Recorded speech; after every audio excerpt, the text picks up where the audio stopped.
Boston Seaport neighborhood might feel like a very obvious choice when you first visit or you first check the neighborhood out online.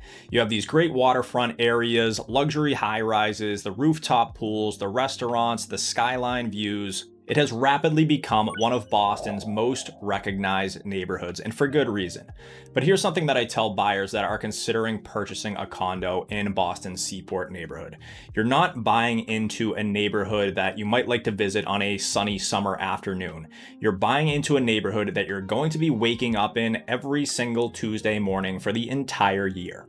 Because eventually that initial novelty of living in a new neighborhood wears off, and instead of focusing on the harbor views and the waterfront areas, you're going to be more focused on the day-to-day commute, grabbing groceries, walking the dog, meeting friends for dinner, or grabbing an early flight from the airport. So it's really those ordinary moments that are going to determine whether or not you're going to love living somewhere. So for that reason, in this video, instead of going through a generic list of pros and cons like I've done in another Seaport video, and I do recommend checking that video out by the way, in this video we're going to be walking through whether or not the Seaport is actually going to be a great fit for your specific lifestyle. So what the Seaport does really well, what it doesn't do so well, and when considering another neighborhood might actually be the better play for you. First, I want to get into what is actually considered the Seaport, because there's definitely some confusion around this. So the Seaport is located directly between South Boston and the downtown Boston waterfront. And I often hear Seaport and waterfront conflated because they're both water adjacent areas, but the downtown Boston waterfront is technically the area north of the Fort Point Channel that runs along the east side of Atlantic Avenue up to the north end. Now, I also want to mention the Fort Point area, which is technically a sub-neighborhood of the Seaport district, and it's often considered a separate neighborhood completely, but this is where you're going to find a lot of historic and converted warehouse spaces and a lot of loft housing as well. So this is one of the only historic areas of the Seaport outside of like the fish pier and the shipping and cruise terminals. Now let's get into what the Seaport does better than almost anywhere else. If convenience is high on your priority list, the Seaport is one of the easiest places in the entire city that you could choose to live.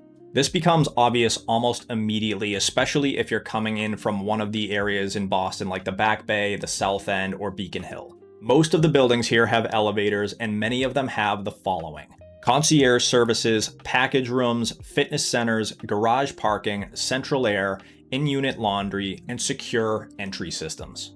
Now, those features certainly aren't unique to the Seaport, but they are much more common here than in many of the other neighborhoods of Boston. Outside your front door, that convenience is going to continue. You have access to countless restaurants, coffee shops, grocery stores, fitness studios, parks, and the Boston Harbor Walk. Downtown Boston is only minutes away. South Station is close enough where most people in this neighborhood walk to it. Logan Airport is just a quick ride through the tunnel. And if you work in downtown Boston, the financial district, Fort Point, or at one of the companies in the Seaport neighborhood itself, your commute is virtually unbeatable here, and you could possibly save hours every single day. So if your perfect Tuesday is one where you never have to get in the car or on the subway, then the Seaport neighborhood delivers that experience exceptionally well. So let's talk about the lifestyle you're actually buying into here. And one mistake that I see buyers making is focusing solely on the condo building that they are buying into. And that's definitely important, but the reality is you're buying into a lot more than just what's inside your building. You're buying into everything that this neighborhood has to offer. And the Seaport lifestyle is really focused on being out and about. So maybe you start your morning with a walk or a run through the Harbor Walk or the Rose Kennedy Greenway. You grab a morning coffee on your way to the office. After work, you meet friends for dinner and drinks without having to get in the car. You stop at the grocery store on your walk home. On the weekends, maybe you're walking to brunch, catching an outdoor event, or simply spending time along the waterfront. There's even a marina right in the neighborhood for you boat owners out there. So if that sounds appealing, the Seaport has a lot going for it. There is an energy here that feels very different than any other Boston neighborhood. It is active, it is modern, it is walkable. And for those people that are relocating from cities like New York or Chicago or DC or even parts of San Francisco, this neighborhood can feel very familiar in a good way. But that said, it is important to recognize that this lifestyle does come with some trade-offs. So what are you actually paying for here? There is no way around it. The Seaport is one of the most expensive neighborhoods in Boston. A luxury one-bedroom condo can easily start in the high six figures and pretty quickly exceed $1 million depending on the building and location. Two-bedroom condos commonly range well over $1 million into the several million dollars for the premium residences with exceptional views and amenities. And your monthly costs definitely do not stop with the mortgage here.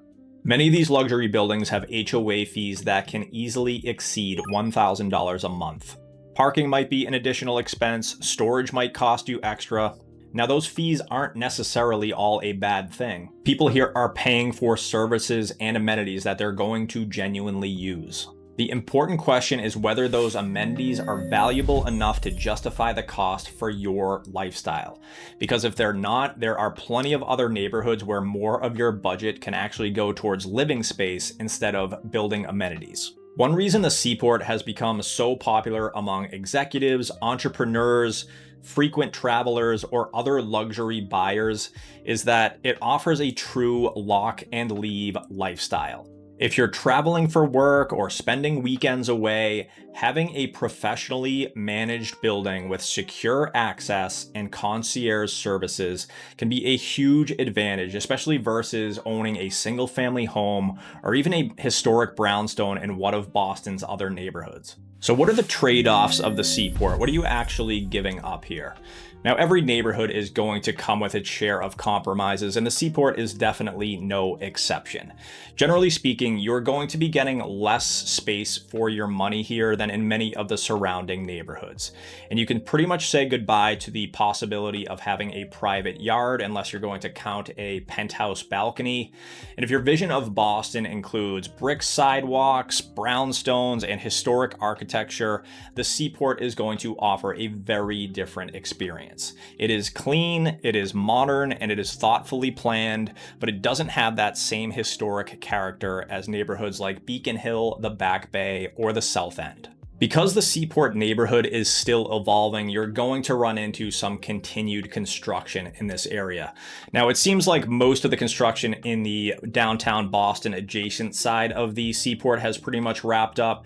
You're still going to see construction further down towards the shipping and cruise terminals where they seem to still be building. Now, that said, construction is always a good sign. It means money and investors are coming into the area and investing in this Seaport neighborhood. And that said, you're still going to have to put up with some of the annoyances that come alongside construction, like noise and traffic. Beyond construction, living on Boston Harbor here means that you are going to be in a windier part of town. So keep in mind that if you're having to walk to work on a February morning, walk across that Fort Point Channel into downtown from the Seaport, those early mornings in the winter can be a little bit nippy. So just keep that in mind. And we do get occasional coastal flooding here. So some of these streets of the Seaport, we see some storm surge and we can get some street flooding here. Not a huge deal, not something that happens every single day, but it's definitely a factor.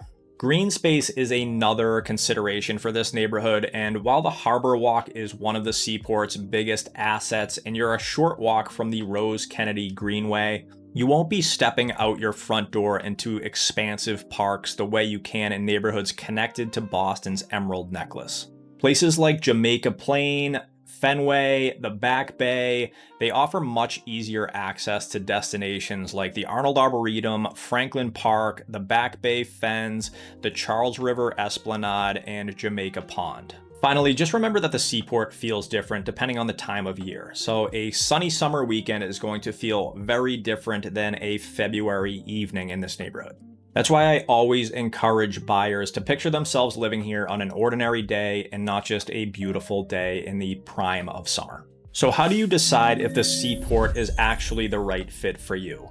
Well, when we sit down and have these initial conversations with buyers, we're focusing very heavily on understanding the lifestyle they're envisioning living in the next neighborhood. So try ranking these 7 priorities: modern housing, walkability, neighborhood character, living space, convenience and amenities, access to parks and green space, and your price point and monthly carrying costs. If modern buildings, walkability, and convenience tend to be rising to the top, there is a great chance that the Seaport deserves a serious look. If you are consistently prioritizing things like architectural character, neighborhood charm, larger homes, quieter residential streets, or stretching your budget further, there are several other Boston neighborhoods that might be a better fit for you than the Seaport. At the end of the day, you're not choosing where to spend one amazing weekend. You're choosing where your life is going to happen. And that's why the best neighborhood isn't necessarily the one with the nicest views or the trendiest restaurants.